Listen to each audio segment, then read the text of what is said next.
everyone, my name's Caitlyn and welcome back to my channel, or welcome if it's your first time here. Today I am going to be doing kind of a little bit of a different video that I thought would be interesting and good to do. So I'm going to talk today about kind of ARCs, advanced order copies, reviews, star ratings, how I review books, how I personally choose to talk about books online.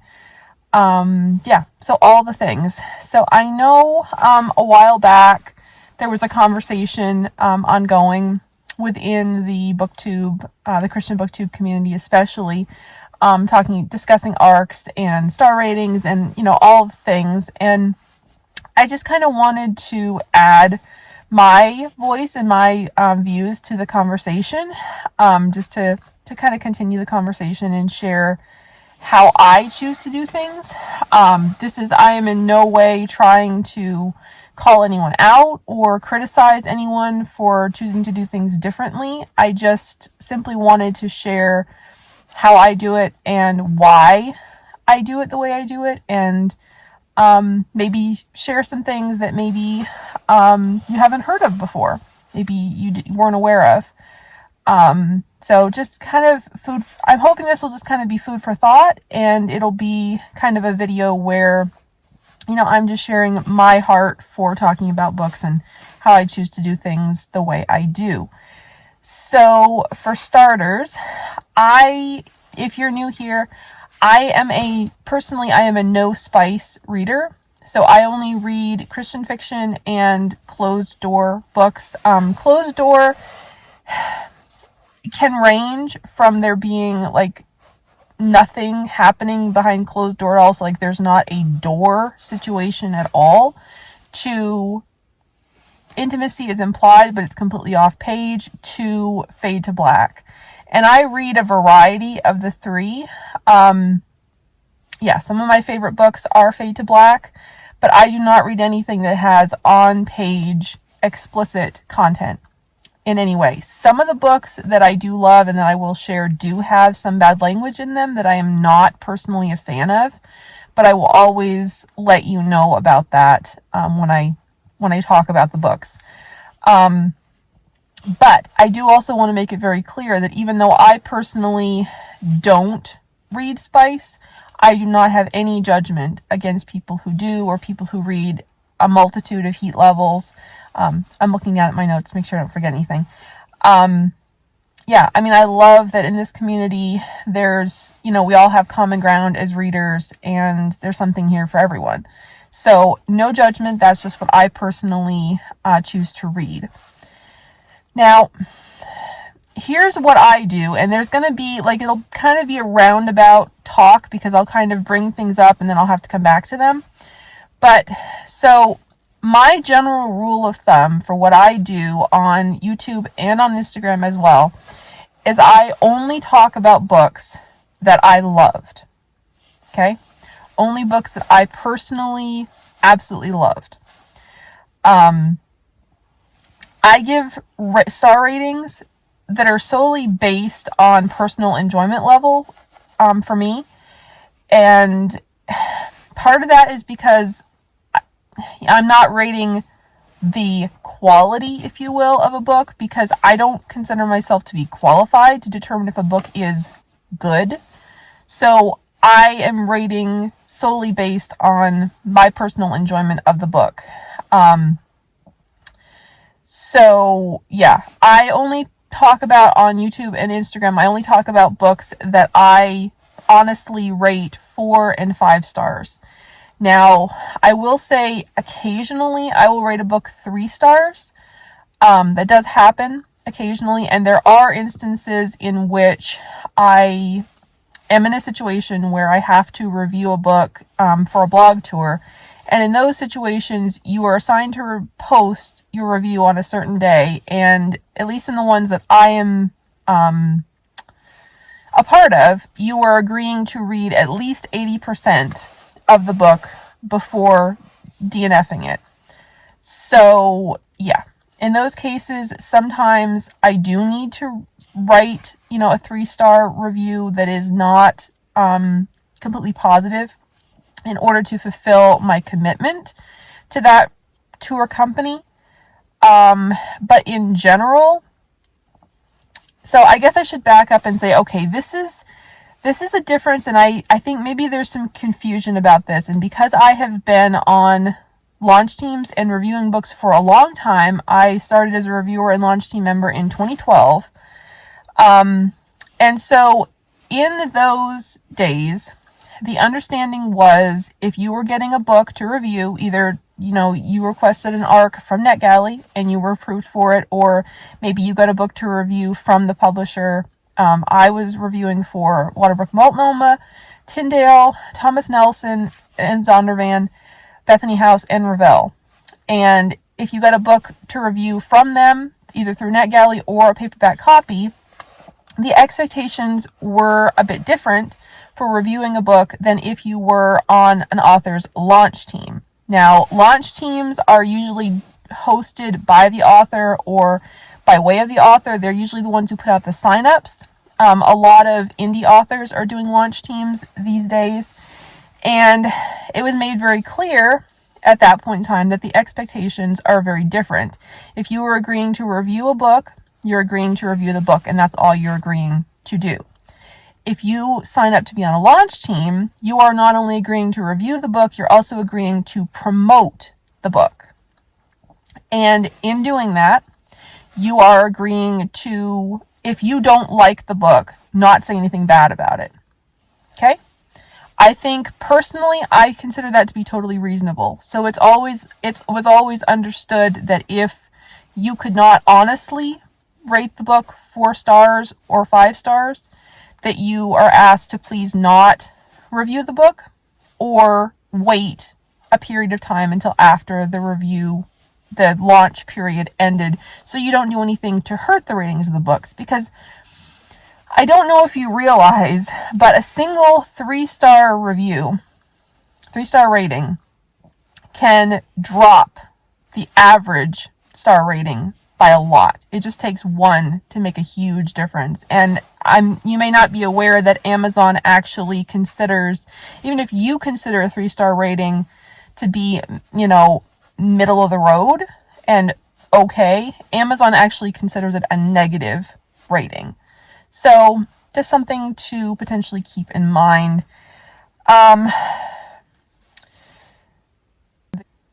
Okay, so that's the difference between launch teams and review books. Now, for me, I totally realize and I fully acknowledge that sometimes authors, particularly indie authors, the wording that is used to describe the kind of team that they are setting up is not the most helpful or the most consistent from one author to another. And I fully acknowledge that, and I hope that will improve and get to be more consistent. But for me personally, I make the assumption that if I'm getting a book from an author or by way of an author, not just getting it from NetGalley or getting it from a publisher, but if I'm getting it from the author, I am agreeing to be on a launch team. I'm agreeing to promote it. And part of promoting it is choosing to not say negative things about the book if I didn't like it. See, that's the thing, is you're not being dishonest, and they're not asking you to. They're not asking you to give it a positive review if you don't like it. They're simply asking you to please not do anything to hurt the book's launch. And I'm sorry, I understand there are people who don't think that's right, but for me personally, I don't think that is inappropriate at all or wrong. And I actually feel that is the appropriate thing. And I actually feel that it actually gives reviewers more freedom, because you don't feel like you have to positively review a book if you can't. You can just opt out and say, I'm sorry, this book just wasn't for me. Yeah. And you don't have to be under that pressure. So to me, that is actually a positive thing. But whatever, that's just my opinion. Okay, the next part of this is that I feel like sometimes there is an unspoken kind of assumption among some people in the bookish community probably more so on Bookstagram, but, anywhere, that if people give everything like a 4 or 5 star review, that they are, they're not being honest, and they're an untrustworthy reviewer. And I think that is a load of rubbish, personally. Yeah. Now, this is what I will say. DNFing, if a book doesn't work for you. I am a big proponent of DNFing. I embrace the DNF. I do. And believe me, I do not love every book that I read or every book that I start. Absolutely not. But this is what I choose to do personally regarding DNFs, is I choose not to talk about that book. If I've added it to Goodreads, I'll actually delete it from Goodreads, and I don't leave a DNF review. I may keep a record somewhere, a private record of this book and the fact that I DNF'd it. I may do that or I may not, but I don't personally post about it publicly. That's just me. And I don't like, another thing to go along with that, because I don't really keep a record of DNFs. You will never see me posting a worst or most disappointing books of the year video. I don't work that way. That's not the way I want to do things on my channel. So I will not be doing that. Okay, so aside from occasional instances where I don't like a book and I have to review it anyway, so I will admit it is possible to write a less than positive review that is nice, that is kind, but I, for the most part, don't do that. It's very rare that actually happens, because I'm very picky about what I read, and I generally only pick books to review or to be on launch teams that I'm pretty sure that I'm going to enjoy them. So that very rarely happens. You may see one of those occasionally from me on Goodreads. I don't talk about those books on YouTube or Instagram. And here's why. Because I talk about books that I love on Instagram and YouTube, and here's why. Those are the only books that I choose to talk about, are the books that I love. And this is why. Because I want to keep my corner of the internet positive. I choose to keep things positive on my social media talking about books. First off, because as a Christ follower, Jesus calls me to love others like I love myself, and to treat others the way I want to be treated. Now, this is what I wrote down is, just because you think something doesn't mean you have to say it. And sometimes the most loving thing you can do is keep your mouth shut and your typing thumbs still. Now, the thing is, it doesn't feel to me like it's very loving toward others to spend my time complaining about a book that is, might be someone else's favorite book. And also, the thing is, even more importantly, every book is the result of countless hours of hard work by that author, and them putting their heart and soul on the page. And I really do not want to do or say anything to hurt the author or their book in any way, because the thing is, our words as people, our words as reviewers, they have weight, they have power. They have the power and the ability to build people up or to tear people down. They also have the power and the ability to help people determine whether they want to read a book or not. And so that's why I feel that it's very important to, if we didn't like a book, be very clear in saying this was a personal thing. And you may very well might like it, because it's very, very easy for people to be like, well, they didn't like it, so I'm not even going to try it. And that, I think, is something that we need to be very careful about. So that's one thing. And then this is the other thing, is I only want to put out positive content because I believe that this world and social media is starving for positivity in this dark world. And I feel like there is more than enough negativity and drama on social media, and I do not want to add to that. I want to put out positive, uplifting content. And so, if I'm being real honest, I'd rather gush about the books that I loved than gripe about the books that I didn't like. And so you're never going to see me on here ranting about all the things I don't like about a book. Any book. You're not going to see that in a wrap-up. You're not going to see that in a review. You're not going to see that in a vlog. I won't do that. That is something I can promise you that I will never do. Now, I can say as an author myself that I do have a heart for this.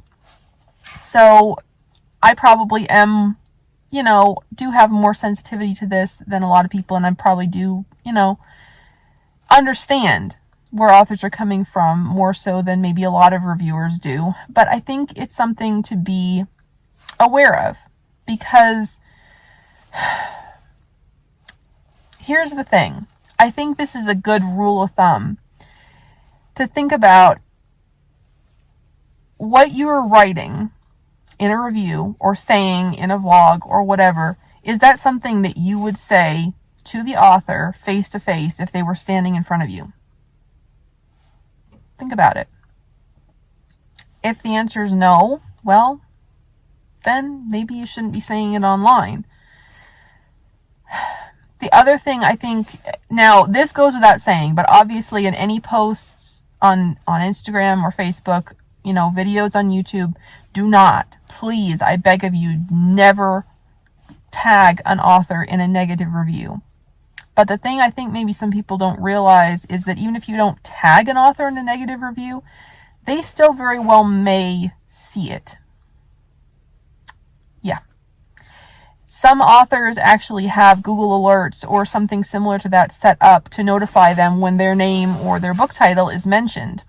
So that, I think, is something to keep in mind as well. Maybe think of it this way, because this video is going up on YouTube, so I know a lot of you watching it are, content creators on YouTube, and maybe some of you on Instagram as well. You are a creator. You may or may not be a writer, but you are a creator. Now, think about it from this perspective, and maybe you can understand a little bit deeper how it can feel for authors. Do you want negative comments on your videos? No. Do we say, in our videos, don't come at me if we say something, potentially controversial or that other people may not agree with? Yes, we do that all the time. Do we say, and do we, delete negative or unkind comments? Absolutely. There you go. That's, we don't want negativity and unkind things said about the creations that we are putting out there. Just like,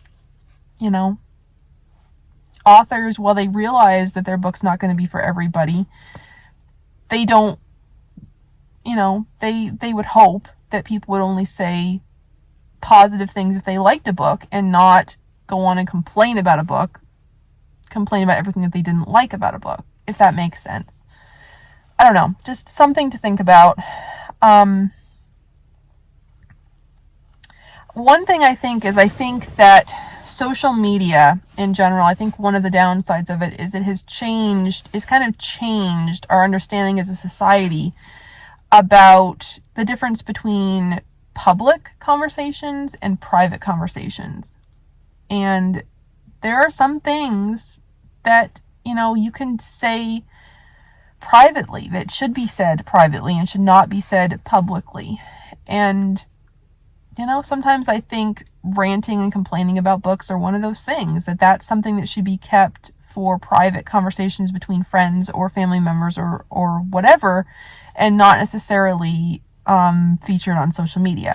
That's just my opinion. Now, I fully understand, I fully realize and acknowledge that drama and negativity attract attention. So I get that I probably, because I choose not to engage in that, I get that I probably will not ever get as big a following as, you know, secular booktubers or other booktubers who engage in that.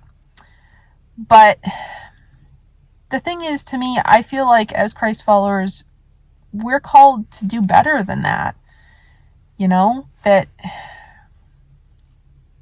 we really are. I believe so. I believe that we are called to do a better job. And I would challenge all of us to spend our time building up the books and authors that we love, and less time tearing down the ones that we're not a fan of. That would be my challenge to everybody. And just a couple of things that I want to end with. There is an acronym called THINK, and it is in general presented for thinking about what you say before you say it, but I think it also carries over into reviews as well. And so it's THINK is the acronym. So T, is it truthful? H, is it helpful? I, is it inspirational? Does it inspire people? Does it build them up? N, is it necessary? And K, is it kind? Now, unless you can answer, I think what we should do as reviewers is take a look at our reviews and see if we can answer yes to every single one of those points before posting it. And if you can't, then maybe rethink it, perhaps. I think personally, looking at it, I think that a lot of those, you know, truthful, helpful, inspirational, kind, I think a lot of those, it's really easy for people to justify and say, yeah, absolutely, it checks those boxes. Absolutely, I can answer yes to that. But honestly, the thing that I think is a lot harder to really answer truly honestly is it necessary? And I think that's what we kind of need to be putting our focus on, is what I am saying necessary? Is it necessary to say that? Is it necessary to write that? If the answer is yes, because it's a, you know, content warning or something, then yeah. But if the answer is maybe or no, because maybe it's more of just a personal preference kind of thing, then maybe it's not necessary to be said. I don't know. That's everyone's personal judgment, obviously, but it's just something to me that I think about, and something I wanted to present and add to the conversation as well. And so following up on that, I just wanted to present a Bible verse that kind of drives this thought home, the thought that I have presented of giving positive, putting out positivity, putting out positive words, whether they be written or spoken words. And it's Ephesians 4:29.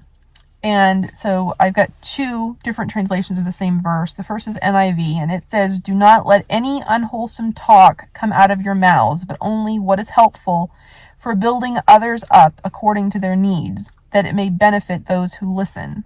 Now, I know that this verse is usually, people usually talk about it in reference to using bad language. And absolutely, that's what it's talking about. But it says any unwholesome talk. That would mean anything that's not uplifting and encouraging, anything discouraging and mean and unkind. In the NLT, this is how the verse is worded. "Let everything you say be good and helpful, so that your words will be an encouragement to those who hear them." That being other readers and authors as well. So I'm going to end on that note. I would love to hear your thoughts, because like I said, this is just my opinion, but I wanted to add my voice to the conversation. And yeah, so I hope that you enjoyed this. I hope that maybe I broadened your perspective a little bit. Maybe I gave you something to think about that maybe you weren't aware of or you never heard of before. So thanks so much for watching. I hope you have a wonderful day. I'll see you in my next video. Bye.